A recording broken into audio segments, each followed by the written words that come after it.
Sucharuvakramandalam Sukarnaratnakundalam Suchachitangachandanam Namami Nandanandanam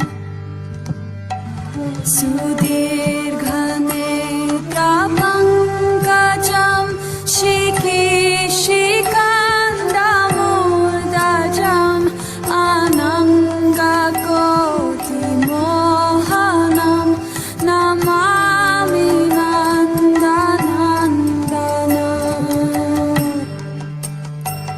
Namami Nandanandanam Namami Nandanandanam Namami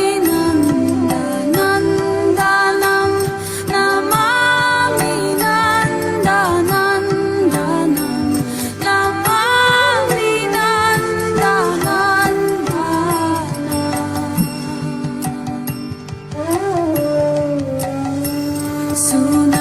Sunasika gramoptikam Svachandadantavantikam Navambudam gachikanam Namami Nandanandanam Karena venuranjitam Katikarindraganjitam Dukulapitashobhanam Namami Nandanandanam Namami Nandanandanam Namami Nandanandanam Namami Nandanandanam Namami Nandanandanam Namami Nandanandanam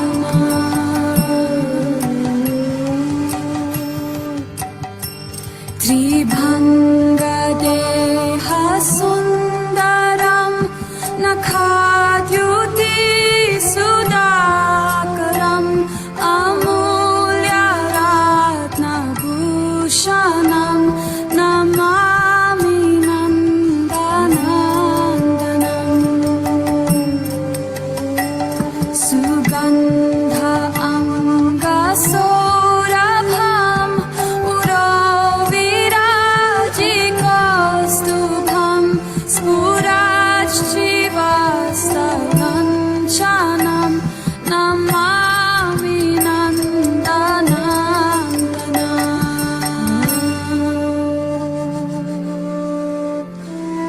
Vrindavana sunagaram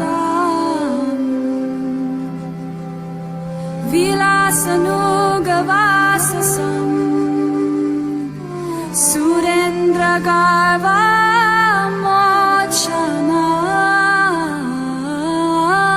Mochanam Namami Nandanandanam Namami Nandanandanam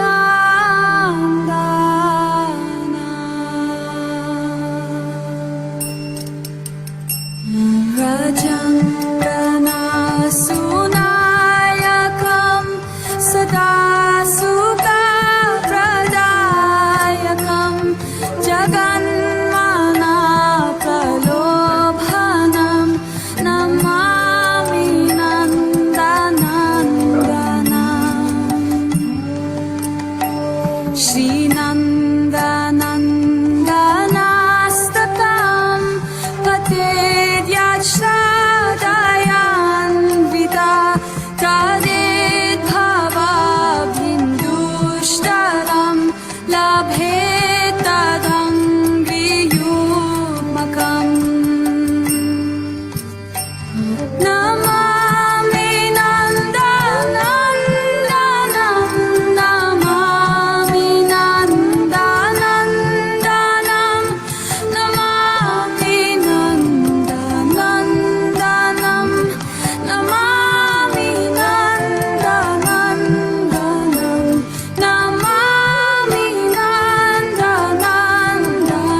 जय नित्यानंद राम, जय नित्यानंद राम, नित्यानंद राम, जय नित्यानंद राम, जय नित्यानंद राम, जय नित्यानंद राम, नित्यानंद राम, जय नित्यानंद राम। हरे कृष्ण, हरे कृष्ण, कृष्ण कृष्ण, हरे हरे, हरे राम, हरे राम, राम राम, हरे हरे। श्रीमद् भागवत पहला स्कंद दूसरा अध्याय और 9वां श्लोक। धर्मस्य हि अपवर्गस्य नार्थोऽर्थाप्योपकल्पते, नार्थस्य धर्मैकान्तस्य कामो लाभाय हि स्मृतः। धर्मस्य हि अपवर्गस्य नार्थोऽर्थायोपकल्पते, नार्थस्य धर्मकान्तस्य कामो लाभाय हि स्मृतः। धर्मस्य हि अपवर्गस्य नार्थोऽर्थायोपकल्पते, नार्थस्य धर्मैकान्तस्य कामो लाभाय हि स्मृतः। अनुवाद अनुवाद और तात्पर्य भाई श्री भक्तिवेदांत स्वामी शिल प्रभुपाद महाराज की जय। जय गुरुदेव। समस्त वृत्ति परक कार्य निश्चय ही परम मोक्ष के निमित्त होते हैं। उन्हें कभी भौतिक लाभ के लिए संपन्न नहीं किया जाना चाहिए। इससे भी आगे ऋषियों के अनुसार जो लोग परम वृत्ति धर्म में लगे हैं, उन्हें चाहिए कि इंद्रिय तृप्ति के संवर्धन हेतु भौतिक लाभ का उपयोग कदापि नहीं करना चाहिए। मैं अनुवाद फिर से पढ़ता हूं। समस्त वृत्ति परक कार्य निश्चय ही परम मोक्ष के निमित्त होते हैं। उन्हें कभी भौतिक लाभ के लिए संपन्न नहीं किया जाना चाहिए। इससे भी आगे ऋषियों के अनुसार जो लोग परम वृत्ति धर्म में लगे हैं, उन्हें चाहिए कि इंद्रिय तृप्ति के संवर्धन हेतु भौतिक लाभ का उपयोग कदापि नहीं करना चाहिए। तात्पर्य भाई ऐसी भक्ति वेदांत स्वामी शिल प्रभुपाद महाराज की जय। तात्पर्य हम पहले ही बता चुके हैं कि पूर्ण ज्ञान तथा भौतिक अस्तित्व से विरक्ति भगवान की शुद्ध भक्तिमय सेवा के पीछे पीछे स्वतः आते हैं। किंतु कुछ लोग ऐसे हैं जो मानते हैं कि धर्म सहित समस्त प्रकार की वृत्तियां भौतिक लाभ के निमित्त है। संसार के किसी भी भाग में किसी भी साधारण व्यक्ति की सामान्य प्रवृत्ति यही होती है कि धार्मिक या अन्य वृत्ति के बदले कोई ना कोई भौतिक लाभ प्राप्त हो। यहाँ तक कि वैदिक साहित्य में भी समस्त धार्मिक कृतियों के लिए भौतिक लाभ का प्रलोभन दिया गया है, और अधिकांश लोग ऐसे धार्मिकता के प्रलोभनों तथा अथवा आशीर्वादों के प्रति आकृष्ट होते हैं। तो फिर ऐसे तथाकथित धार्मिक लोग भौतिक लाभों के प्रति क्यों आकृष्ट होते हैं? क्योंकि भौतिक लाभ से इच्छाओं की पूर्ति हो सकती है, और इच्छाओं की पूर्ति से इंद्रिय तुष्टि होती है। वृत्तियों के इस चक्र में तथाकथित धार्मिकता भी आती है, जिसके बाद भौतिक लाभ और भौतिक लाभ के बाद इच्छा पूर्ति होती है। इंद्रिय तृप्ति पूरी तरह से व्यस्त समस्त प्रकार के व्यक्तियों का सामान्य मार्ग है। किंतु श्रीमद् भागवत के निर्णय अनुसार इस श्लोक में सूत गोस्वामी के कथन द्वारा इसका निषेध किया गया है। मनुष्य को चाहिए कि केवल भौतिक लाभ के लिए ही कोई वृत्ति न अपनाए, नहीं भौतिक लाभ का उपयोग इंद्रिय तृप्ति के लिए किया जाए। भौतिक लाभ का सदुपयोग किसी प्रकार किया जा सकता है, इसका वर्णन आगे के श्लोक में बताया है। आगे के श्लोक का अनुवाद खाली पढ़ते हैं। जीवन की इच्छाएं इंद्रिय तृप्ति की ओर लक्षित नहीं होनी चाहिए। मनुष्य को केवल स्वस्थ जीवन की या आत्म संरक्षण की कामना करनी चाहिए, क्योंकि मानव तो परम सत्य के विषय में जिज्ञासा करने के लिए निमित्त बना है। मनुष्य की वृत्तियों का इसके अतिरिक्त अन्य कोई लक्ष्य नहीं होना चाहिए। पिछले श्लोक में बताया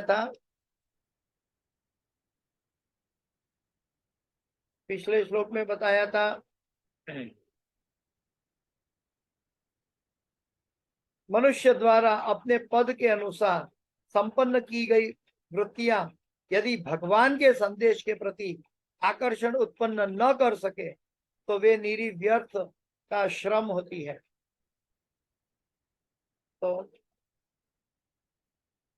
भौतिक लाभ का सदुपयोग किस प्रकार किया जा सकता है, इसका वर्णन आगे हुआ है।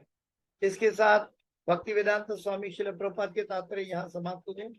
हरि ओम तत्सत। ओम अज्ञानातिमिरान्धस्य ज्ञानाञ्जनशलाकया चक्षुरुन्मीलितं येन तस्मै श्री गुरुवे नमः। श्री चैतन्य मनोभीष्टं स्थापितं येन भूतले स्वयं रूप गदा मह्यं ददाति स्वपदान्तिकं। वन्देऽहं श्री गुरु श्रीयुतापदकमलं श्री गुरु वैष्णवांच श्रीरूपं साग्रजातं सहगणा रघुनाथान्वितं तं सजीवं साद्वैतं सावधूतं परिजन सहितं कृष्ण चैतन्य देवं श्री राधा कृष्ण पादां सहगणा ललिता श्री विशाखान्वितां। हे कृष्ण करुणा सिंधु दीनबंधो जगतपते गोपेश गोपिका कांत राधा कांत नमोस्तुते। तप्त कांचन गौरांगी राधे वृंदावनेश्वरी वृषभानुसुते देवी प्रणमामि हरिप्रिये। पंचाकल्पतरुभ्यश्च कृपा सिन्धुभ्य एव च पतितानां पावनेभ्यो वैष्णवेभ्यो नमो नमः। श्री कृष्ण चैतन्य प्रभु नित्यानंद श्री अद्वैत गदाधर श्रीवासादि गौर भक्त वृंद हरे कृष्ण कृष्ण कृष्ण हरे हरे हरे राम राम राम हरे हरे। ओम नमो भगवते वासुदेवाय। ओम नमो भगवते वासुदेवाय। ओम नमो भगवते वासुदेवाय। हरे कृष्ण।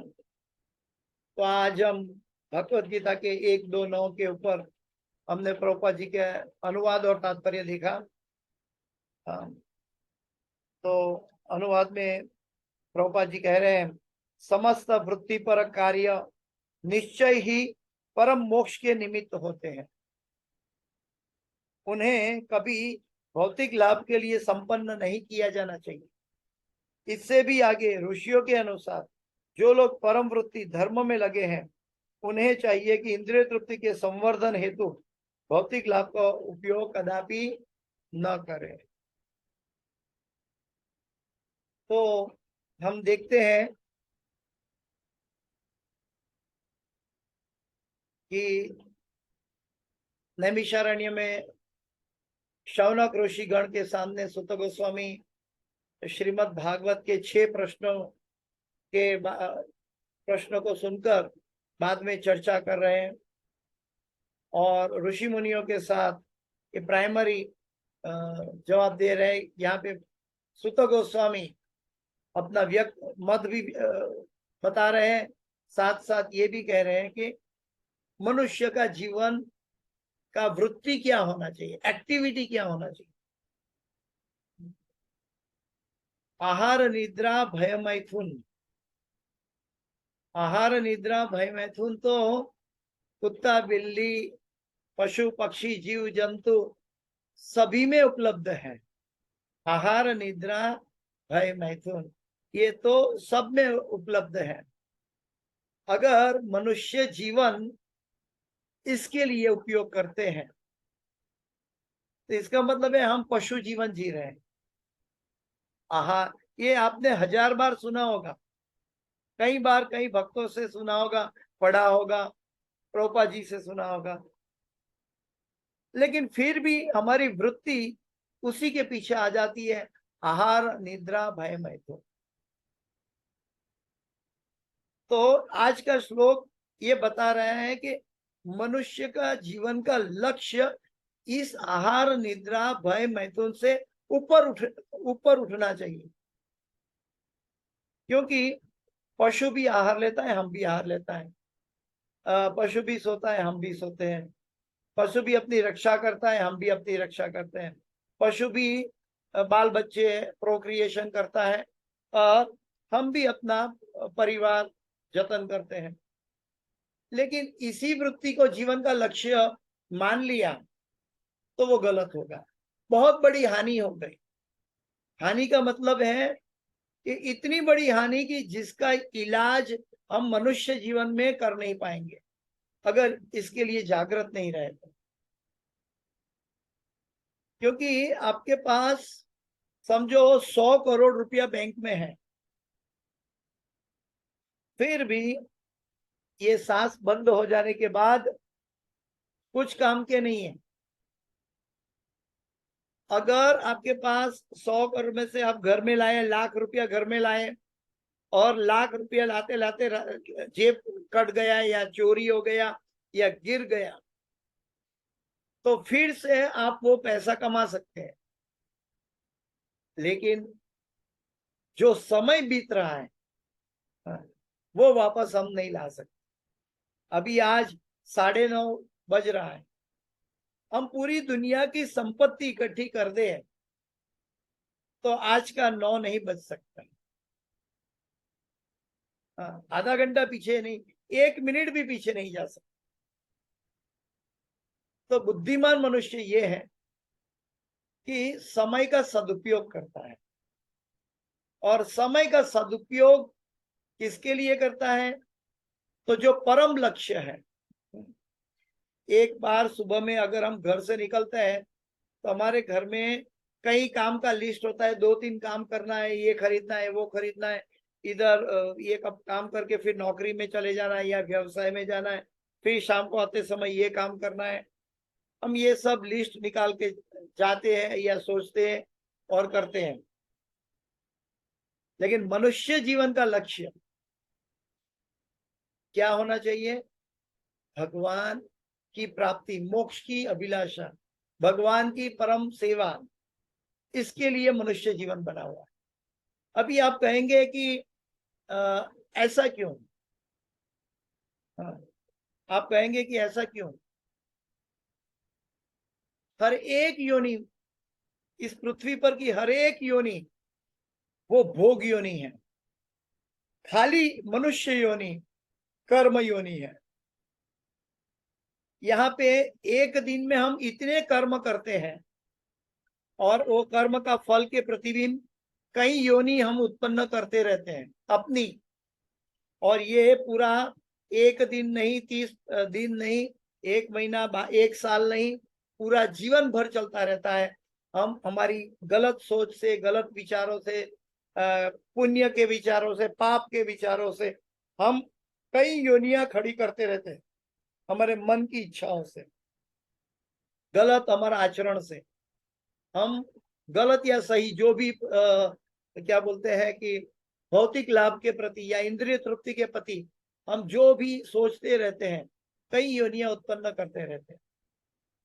लेकिन ये मनुष्य योनि अगर छूट गई तो जो मनुष्य योनि में कार्य किया था उसके प्रतिफल 84 लाख योनि में 1 बाय 1 घूमना पड़ेगा। क्योंकि हमारी इच्छा पूरी करने के लिए भगवान कभी हमें रोकते नहीं, लेकिन हमारी इच्छा के लिए योग्य वातावरण या योग्य समय आता है, परिपक्व होता है, तब उसका फल मिलता है। इसलिए आज हम कोई गलत चीज उपयोग करें, गलत चीज की अभिलाषा रखें, हो सके इस मनुष्य जीवन में, इस योनि में उपलब्ध न हो, तो उसके लिए हमें जन्म मृत्यु जरा व्याधि करते करते करते करते करते जब तक वो हमारी इच्छा मनुष्य योनि में जो किया था वो पूरी ना हो जाए, वो भोग पूरा ना हो जाए, तब तक हमारी 84 लाख योनियां भोग की योनियां चलती रहेगी। भोग योनि में हमें पाप नहीं लगता, भोग योनि में हमें पुण्य नहीं मिलता। भोग योनि हम सिर्फ अपना हिसाब पूरा करते हैं। भोग योनि का मतलब है एक सिंह, एक लायन है, वो कोई कुत्ते को मारता है तो उसको पाप नहीं लगता, लेकिन अगर हम कुत्ते को एक पत्थर फेंकते हैं तो हमें पाप लगता है। हाँ। तो हम कर्म योनि में, कर्म क्षेत्र जगत में है। कर्म के बिना हमारा चारा नहीं हो सकता, लेकिन हमारा कर्म का उद्देश्य, चाहे हम नौकरी करें, चाहे हम परिवार के साथ रहे, चाहे हम कोई भी सामाजिक भौतिक जगत में जो कार्यों में डूबे हैं, जो हमें नहीं करना चाहिए, लेकिन हमारे ऊपर पूर्व कर्म फल के प्रति लादा जा रहा है, लांघा जा रहा है। लेकिन हमें क्या करना है कि ये कार्य करते करते सदैव भगवान श्री कृष्ण का चिंतन करते रहना चाहिए। सदैव भगवान कृष्ण के बारे में सोचते रहना है। भले हम कार्य करते हुए एक शरीर दिखाई दे, लेकिन हमारा मन भगवान के साथ मिला हुआ है। जैसे पैरामोर की बात हुई थी पिछले क्लास में कि एक पत्नी का प्रेमी है और पति भी है, तो पति की बहुत अच्छी सेवा करती है, लेकिन अपने प्रेमी के बारे में चिंतन करती रहती है। ये प्रभुपाद जी ने एग्जाम्पल दिया था। ठीक वैसे ही मनुष्य को चाहिए कि भौतिक जगत में कितने सांसारिक कार्य करते हैं, लेकिन मन कृष्ण के पीछे चिंतन में लगा होना चाहिए। हम कह सकते हैं कि चिंतन का मतलब, भगवान ने गीता में भी कहा है, मन मना भव मत भक्तो, आप तुम्हारा मन मुझे दे दो। मन मन का कार्य क्या है? Thinking, feeling and willing.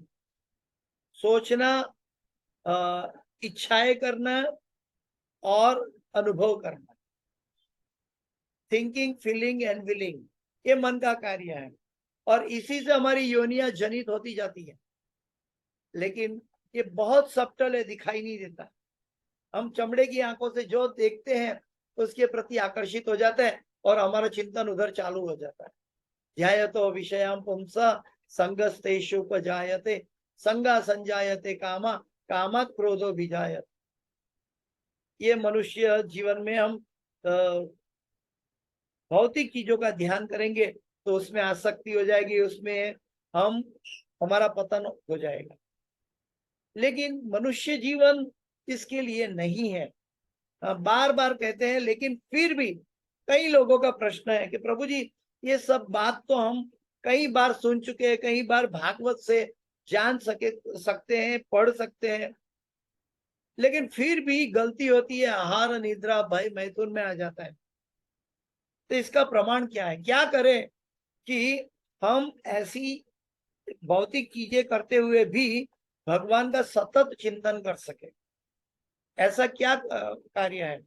तो इसके लिए हमें समझना चाहिए कि भौतिक जगत के कार्य, भौतिक शक्ति हमारे लिए एक इम्तिहान है, चैलेंज है, परीक्षा है। लेकिन हमें क्या करना चाहिए? भौतिक चीजों का, भौतिक समस्याओं को भौतिक उपायों से हम लांघ नहीं सकते।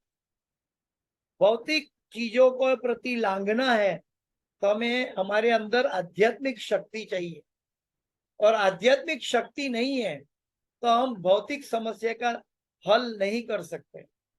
इसीलिए हमारा जन्म मृत्यु जरा व्याधि चलता रहता है, और इसीलिए 84 लाख योनि हमारी इच्छाओं के कारण बनती रहती है।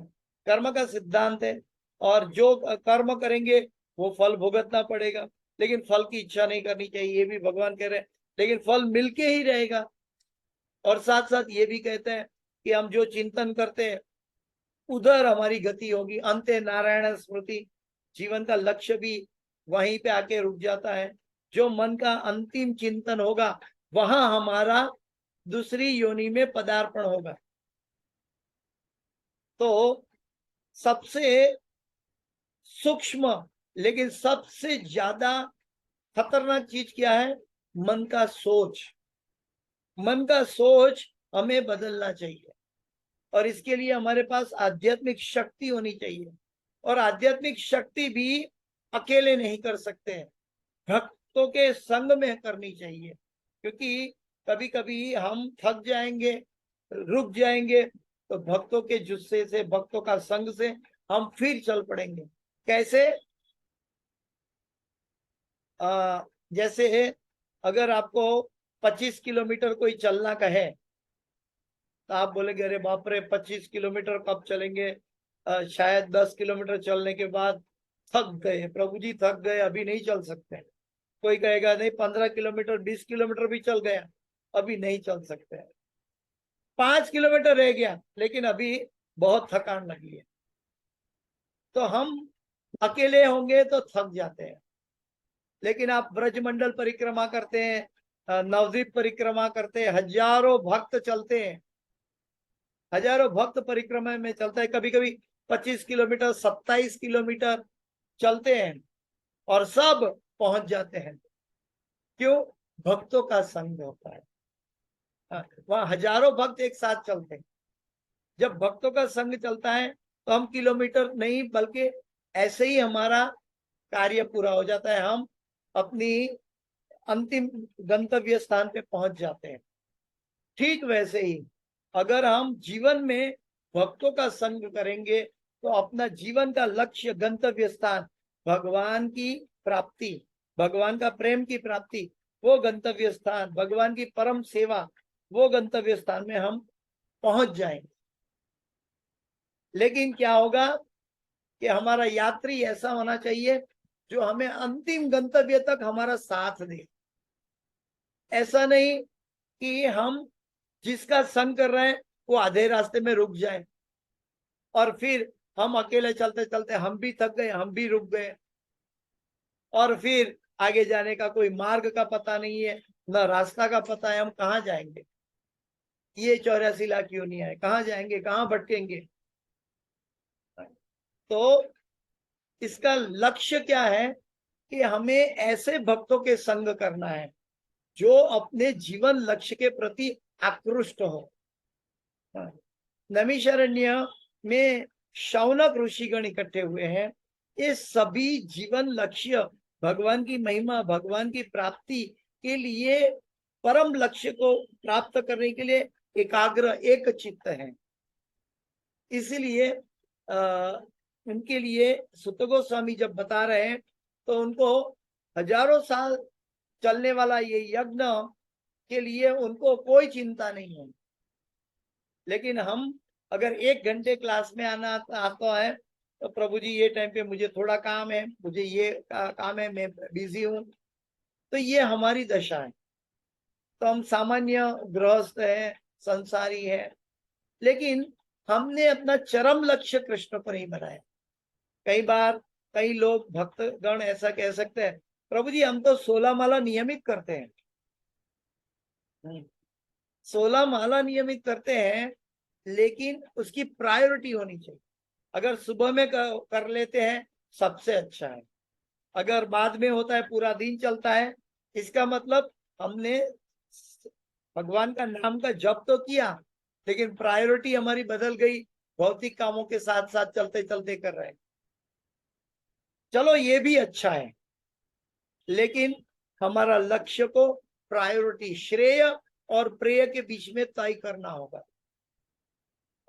हम प्रेय के पीछे भागते हैं सारा जीवन, प्रेय के पीछे भागने से श्रेय नहीं मिल पाएगा शायद, और श्रेय शायद हमें प्रेय नहीं हो सकता है शुरू में, लेकिन अगर श्रेय प्राप्त हो जाए तो वो प्रेय की सीमा के कई ऊपर है।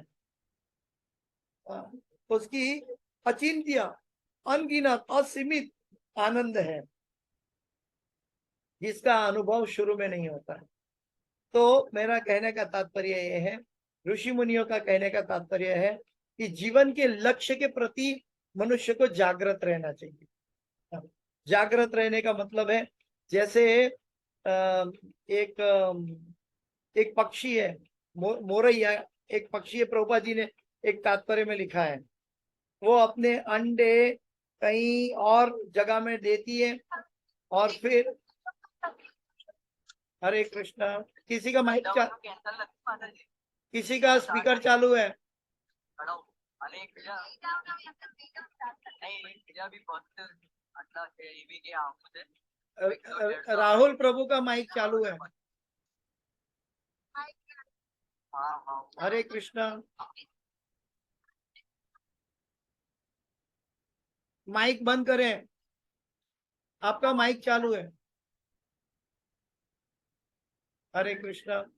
तो मेरा कहने का तात्पर्य ये है कि कछुआ या मोरैया पक्षी है या कछुआ है, वो अपने अंडे जमीन पर देता है, लेकिन वो पानी में जाके चिंतन करता है.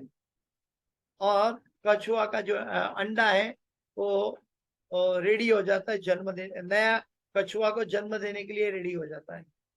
ठीक वैसे ही मोरैया नामक पक्षी है, वो कहीं और जगह में अपने अंडे रखे हैं और कहीं और जगह में जाते हैं, लेकिन उनका चिंतन रहता है और वो चिंतन से अपने अंडे को परिपक्व बनाता है. तो एक पक्षी में इतनी शक्ति है कि मन के चिंतन से वो कार्य कर सकता है.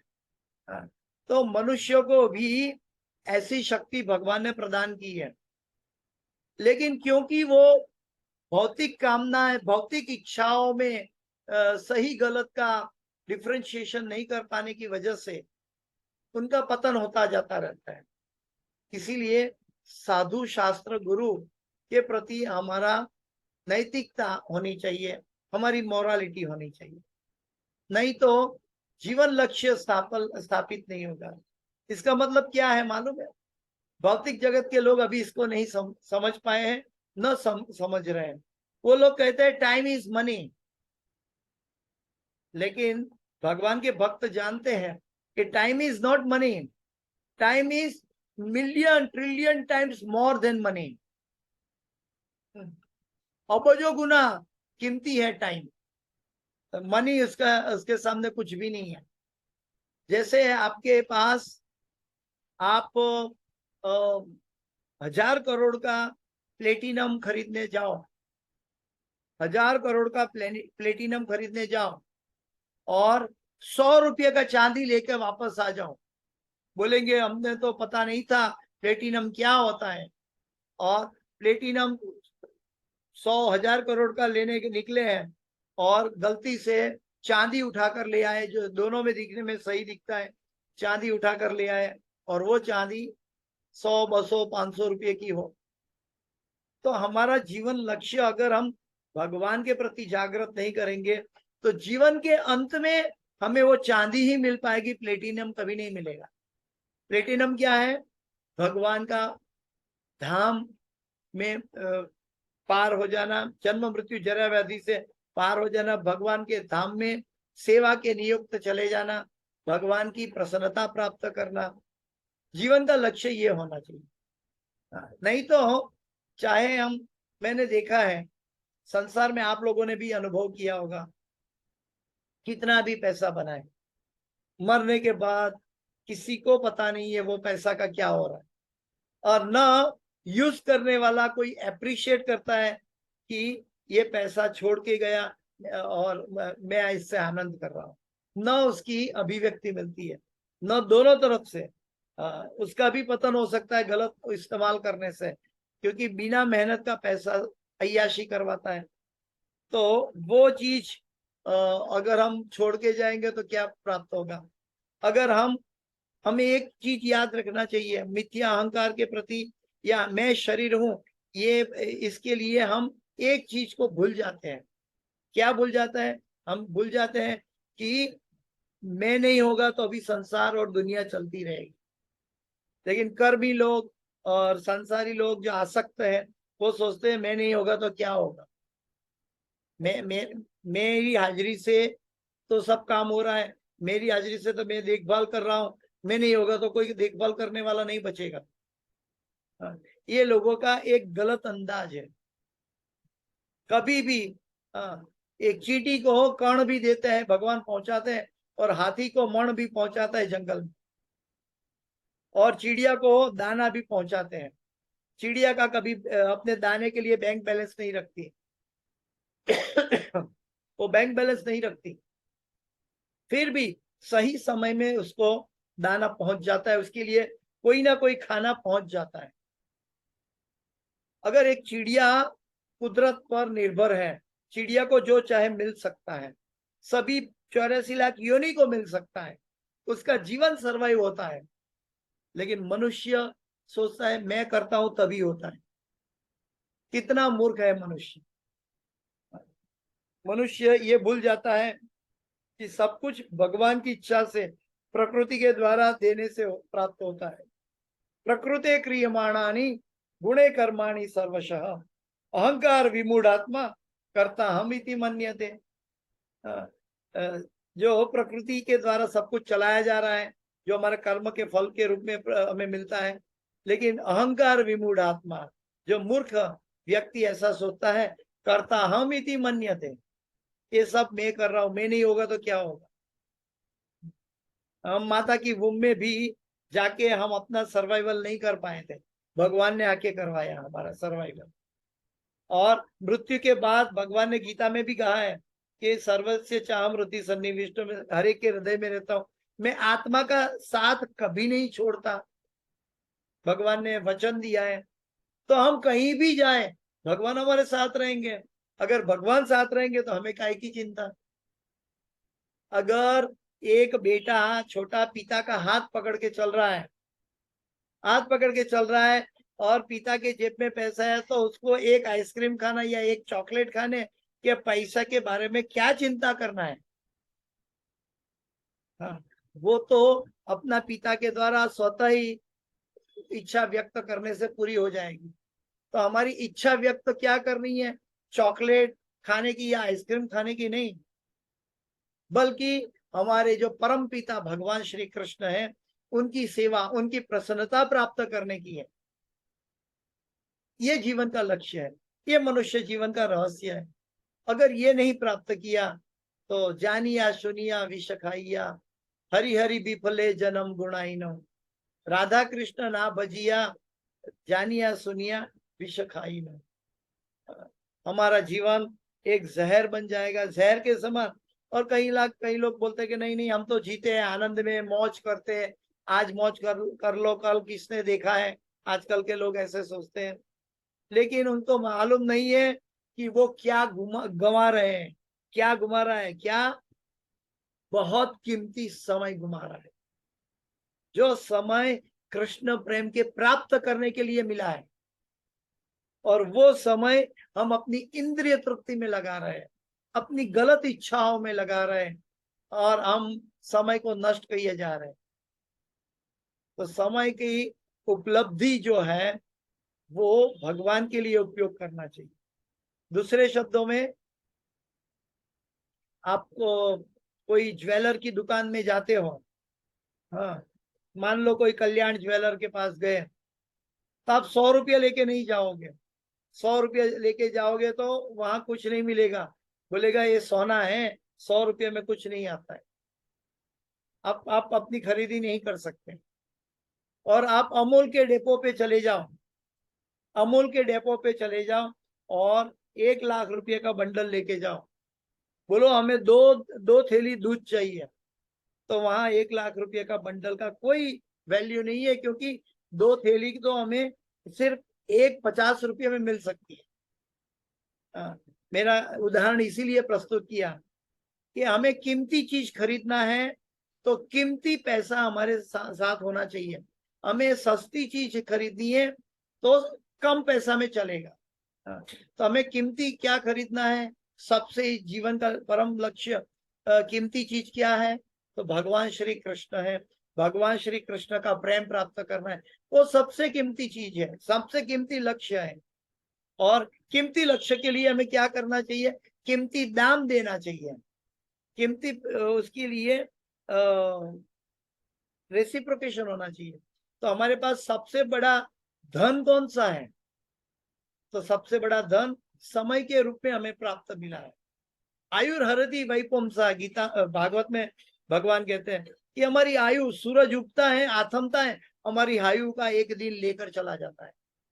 हाँ, आयु, सूर्य उगता है, सूर्य आथमता है, हमारी आयु हर लेता है। हाँ, तो आयु चली जाती है। तो मनुष्य जीवन प्राप्त करने में अगर आयु ऐसे गलत चीजों में, गलत व्यवसाय, गलत इच्छाओं में चली जाएगा तो भगवान को प्राप्त करने के लिए समय कम पड़ेगा। जैसे कि क्या होता है कि हमारे पास जेब में मान लो 100 रुपया है और रास्ते में चल के जा रहे हैं और रास्ते में देखा, अरे आज तो 500 रुपये की सेल लगी हुई है, सिर्फ 20 रुपये में मिलती है, 25 रुपये में मिलती है। 500 रुपये की चीज 25 रुपये में सेल लगा है, तो हम ऑटोमेटिक इसके प्रति आकर्षित हो जाएंगे, बोलेंगे चलो अभी 100 रुपया ना 25 रुपये का सामान ले लो, है तो 500 का मुझे मालूम है, लेकिन ये 25 में मिल रहा है, कब मिलेगा, ले लो। हम ले लेते हैं। तो हम ले लिया तो हमारे पास रह गए कितने, 75 रुपये, 100 रुपया नहीं है। और आगे जाके पता चलेगा कि भगवान की प्राप्ति के लिए हमें 100 रुपये की जरूरत है, तो पैसा कम पड़ गया है। हाँ, उस समय कहाँ से लाएंगे? हमने तो ऑलरेडी इसका इस्तेमाल कर लिया दूसरी चीजों में, भौतिक पदार्थों में, नाशवंत चीजों में। हाँ, इस जगत में हर एक नाशवंत चीज से हमारा दुख उत्पन्न होगा। इस चाहे वो रिश्ता क्यों ना हो, चाहे कोई हमारा परिवार के रिश्ते, सब नाशवंत है और वो हमें इवेंचुअली दुख के प्रति जाएंगे, क्योंकि उनका विलगाव, वो चले जाएंगे तो हमें दुख प्राप्त होगा। ठीक वैसे ही हमारी साधना में भी अगर हम अकेले श्रुति स्मृति पंचरात्रि की विधि बिना एकांत की हरेर भक्ति उत्पात एवं कल्पते। श्रुति शास्त्र स्मृति पुराण पंचरात्रि की, नारदीय पंचरात्रि की विधि के बिना एकांत की हरेर भक्ति, यानी कि साधु गुरु शास्त्र को छोड़कर हम अकेला भक्ति करना चाहते हैं, तो क्या आएगा, एकांत की हरेर भक्ति उत्पात एवं कल्पते। और जीवन में उत्पात लाएगी, भगवान की प्राप्ति नहीं हो पाएगी। भगवान की प्राप्ति तो भक्तों के संग में होगी। जैसे शौनक ऋषिगण नैमिषारण्य में बैठे हैं और सुत गोस्वामी को जीवन लक्ष्य के प्रति, जीवन का लक्ष्य कैसे हासिल किया जाए, इसके प्रति प्रश्न पूछे हैं। तो हमारा प्रश्न भी योग्य होना चाहिए, हमारा लक्ष्य भी योग्य होना चाहिए, हमारा विवेक भी सबर होना चाहिए और हम योग्य व्यक्ति से प्रश्न पूछने चाहिए, ताकि हम अपना जीवन लक्ष्य को सही दिशा में ले जा सके। तो श्रील प्रभुपाद जी की कृपा से, गुरु महाराज की कृपा से, हम सब, आप सब भक्तों की कृपा से हम सब श्रीमद् भागवत को पढ़कर, प्रभुपाद जी के तात्पर्य को पढ़कर समझने की कोशिश कर रहे हैं। तो आपका कोई प्रश्न है तो पूछ सकते हैं। मैं अपनी वाणी को यहाँ विराम देता हूँ। इस क्लास की कोई भी सुकृति है वो मेरे गुरु महाराज हिज होलीनेस जय पताका स्वामी आचार्य पाद गुरुदेव महाराज की है, और इस क्लास की कोई भी गलती क्षति त्रुटि है तो मेरी है, कृपया मुझे क्षमा करें। पांचाकल्पतरुभ्यश्च कृपा सिंधुभ्येव च पतितानां पावनेभ्यो वैष्णवेभ्यो नमो नमः। अनंत कोटि वैष्णव वृंद की जय। आपका कोई प्रश्न है तो पूछ सकते हैं।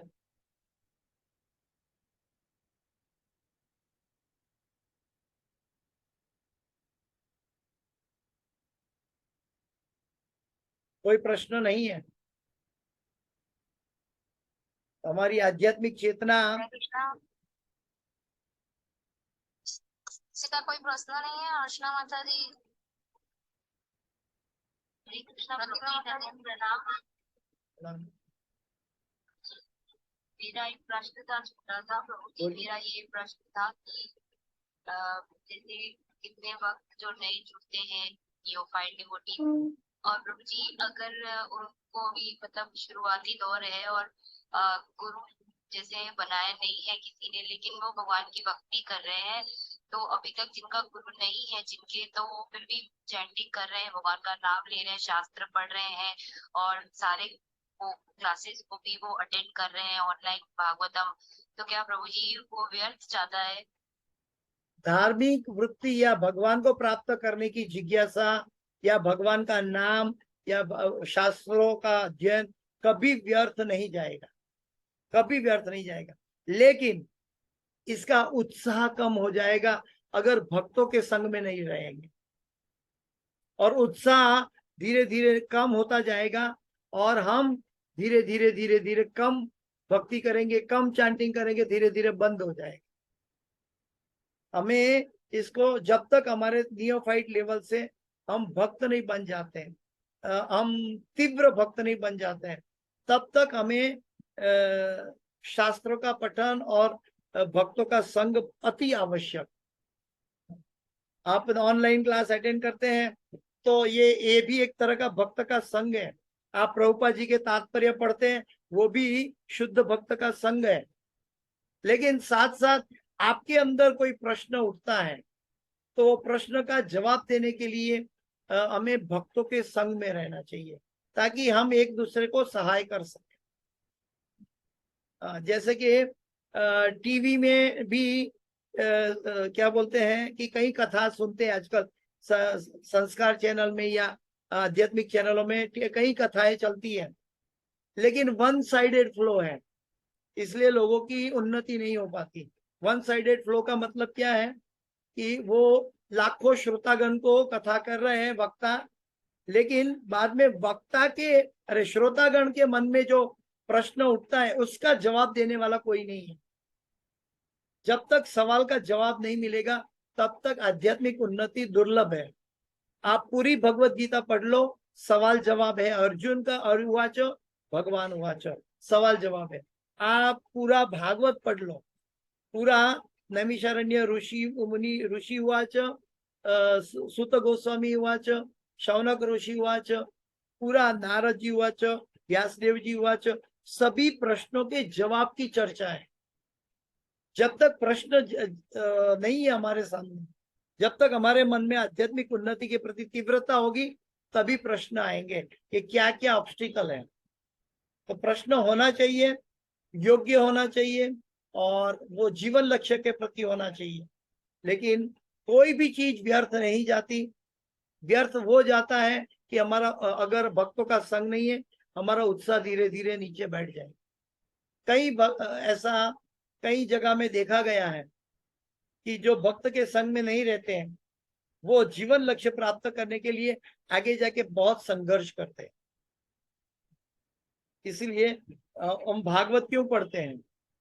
क्योंकि वो भक्तों का संग है। हम ऑनलाइन सब इकट्ठे क्यों होते हैं? क्योंकि वो भक्तों का संग है। हाँ, लेकिन हमारा ये भक्तों के संग से हमें मार्गदर्शन मिलता है। हमारा मन, हमारा हृदय भगवान के प्रति समर्पित हो जाना चाहिए।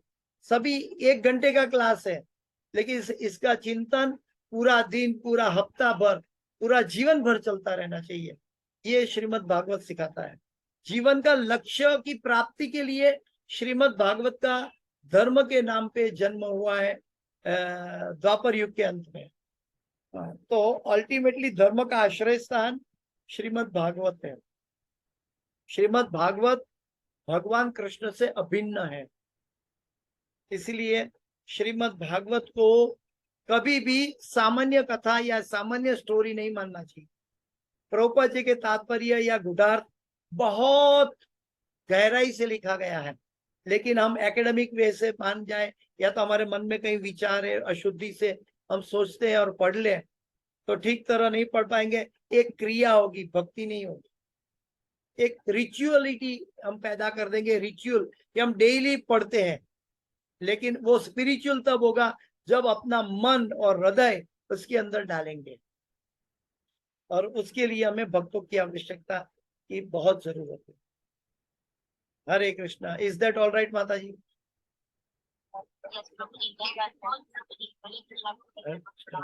चलो, और किसी का कोई प्रश्न है? हरे कृष्ण प्रभु जी, धन्यवाद। प्रणाम। दंडवत प्रणाम माता जी।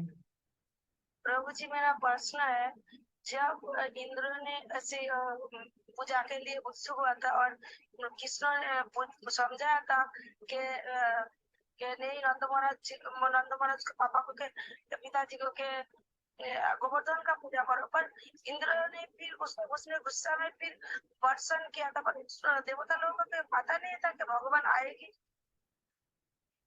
हाँ, देखिए, इसीलिए तो मनुष्य जन्म का वैल्यू है, क्योंकि गुरु महाराज सिखाते हैं आपका प्रश्न बहुत इम्पोर्टेंट है, बहुत अच्छा पॉइंट है आपका माता जी।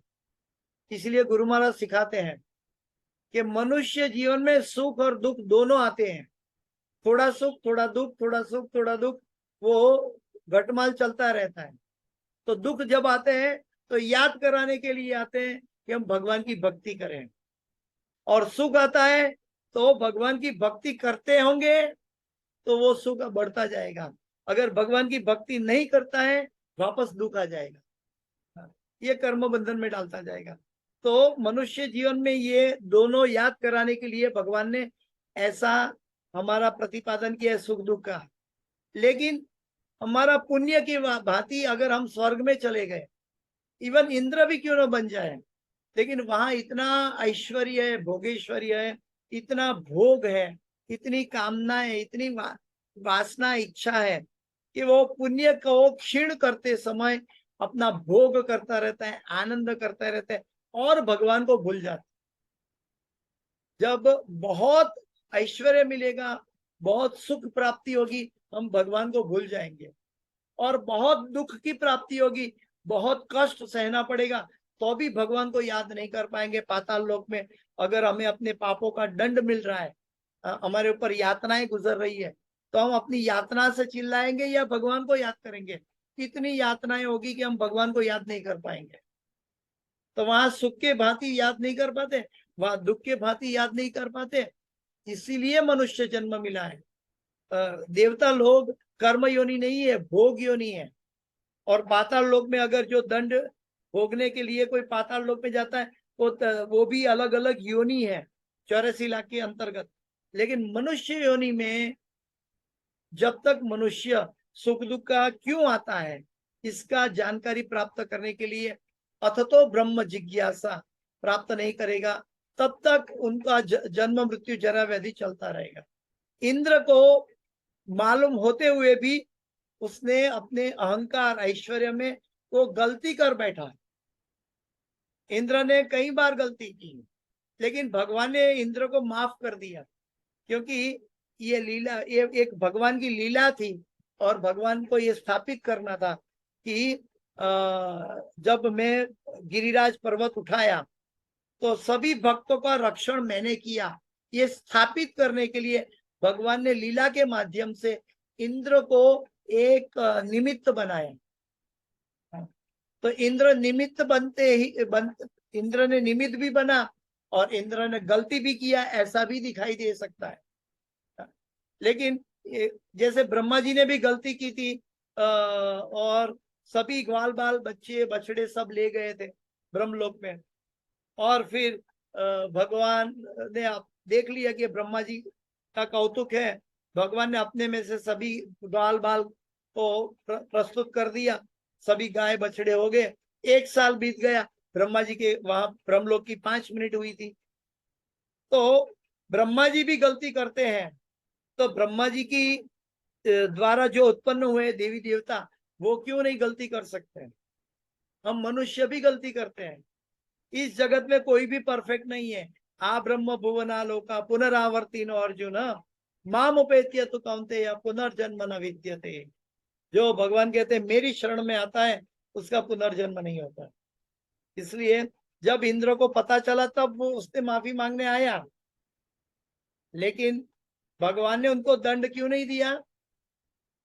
क्योंकि भगवान ने साथ साथ ये स्थापित कर दिया कि गिरिराज मैं स्वयं हूँ, सबको बताने के लिए भगवान की भक्ति करनी चाहिए, देवी देवता की भक्ति नहीं करनी चाहिए, ये प्रस्थापित करने के लिए भगवान ने ये लीला की।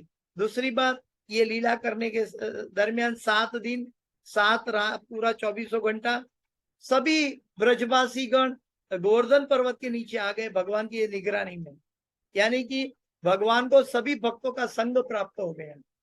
इसीलिए भगवान ने इंद्र को दंड नहीं दिया, बल्कि एक लेसन दिया, एक पाठ दिया कि तुमने गलती की है और भगवान के सामने तुम्हारी गलती या तो तुम्हारा अहंकार टिकेगा नहीं कि मेरी पूजा करो, इंद्र की पूजा करो, वो टिकेगा नहीं। जब भगवान की पूजा से सब कुछ अपने आप हो जाता है। तो भगवान ने इसके पीछे 2 कारण हो सकते हैं कि इंद्र ने गलती भी की, दूसरा कारण हो सकता है कि भगवान ने अपनी लीला हेतु हमें समझाने के लिए ये इंद्र को निमित्त बनाया।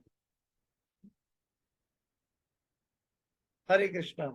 और कोई प्रश्न?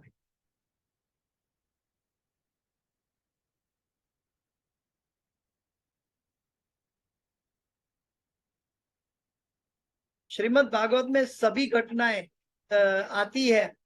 कई भक्तों का चरित्र है और कई घटनाएं अलग अलग दृष्टिकोण से अलग अलग घटनाएं हो रही है, लेकिन हर एक घटना में लेसन है। हर एक घटना में भगवान ये स्थापित करना चाहता है मैं कैसे कैसे अपने भक्तों को बचाता हूँ और कैसे कैसे उनको मैं प्रेम करता हूँ, अपने धाम ले जाता हूँ, उनकी 14 पीढ़ियों को भगवान के धाम पहुंचाता हूँ। मैं अपने भक्त को बहुत प्रेम करता हूँ। वो भगवान का प्रेम देखने के लिए श्रीमद् भागवत का अभ्यास करना चाहिए कि भगवान भक्तों के ऊपर कितना प्रेम करते हैं। आज भी हम ऑनलाइन चर्चा कर रहे हैं, क्यों कर रहे हैं? कि भागवत के प्रति हम देख रहे हैं कि भगवान हमें प्रेम करते हैं, इसलिए भागवत की चर्चा करवाते हैं, भक्तों के महिमा की चर्चा करवाते हैं।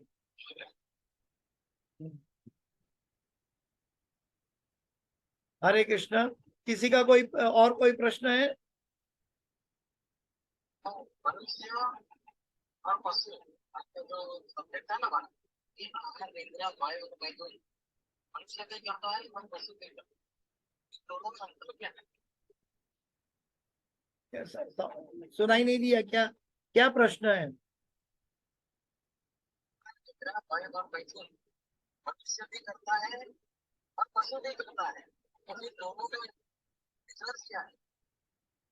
मनुष्य का जीवन का लक्ष्य, क्योंकि धर्मो ही तेषाम अतिको विशेषो धर्म बिना ही पशु ही समाना। हमें अगर हमने धर्म का आचरण नहीं किया तब तक हम पशु हैं। और धर्म सिखाता है कि भगवान की अपनी इंद्रियों से भगवान की इंद्रियों की सेवा की जाए। ऋषिकेन ऋषिकेश सेवनम भक्ति रुच्यते। हमारी इंद्रियों से भगवान की इंद्रियों की संतुष्टि करनी चाहिए। यही भगवान की गोपी की लीला बताती है। अगर गुणार्थ से देखा जाए तो हमारी हर एक इंद्रिय, कोई भक्त की इंद्रिया हो, चाहे भौतिक कामना की इंद्रिय ध्रुव महाराज की इंद्रिया है या प्रहलाद महाराज की है या कोई भी आप देख ले, इंद्र देवता का है, ब्रह्मा जी का है। इवेंचुअली भगवान हमें सिखाते हैं कि भगवान की संतुष्टि या भगवान की इंद्रिय की तृप्ति होनी चाहिए। हम भगवान की इंद्रिया हमारी तरह भौतिक इंद्रिया नहीं है, वो शुद्ध है, परम शुद्ध अवस्था में। वहां प्रेम प्रेम है, यहाँ प्रेम वासना है। वासना का मतलब हम एक अपूर्ण है और अपूर्ण के लिए हमारी पूर्णता प्राप्त करने के लिए अपना पार्टनर ढूंढते हैं। लेकिन भगवान तो आत्माराम है, भगवान को किसी की जरूरत नहीं है। भगवान अपूर्ण नहीं है। भगवान ओम पूर्णमद पूर्णमिदं पूर्णात् पूर्णमुदच्यते पूर्णस्य पूर्णमादाय पूर्णमेवावशिष्यते। भगवान पूर्ण है, उनको कोई भी अपूर्णता नहीं है। लेकिन भगवान भक्तों के हृदय का भाव पूरा करने के लिए भक्त वत्सल है, इसीलिए भक्त का हृदय का भाव पूरा करने के लिए उनके साथ लीला व्यक्त करते हैं। लेकिन भगवान को इसकी आवश्यकता नहीं। जैसे ही हम भगवान को अपना पकाया हुआ अन्न भोग भगवान को अर्पण करते हैं, तो भगवान को अर्पण भोग किया है, इसका मतलब भगवान को हमारे भोग की आवश्यकता नहीं है। लेकिन भोग अर्पण करने से हमारा शुद्धिकरण होता है, हमें प्रसाद प्राप्त होते हैं। ठीक वैसे ही अगर हम अपनी इंद्रियों को शुद्ध करना चाहे तो भगवान का नाम से शुद्ध हो जाएगी। हरे कृष्ण।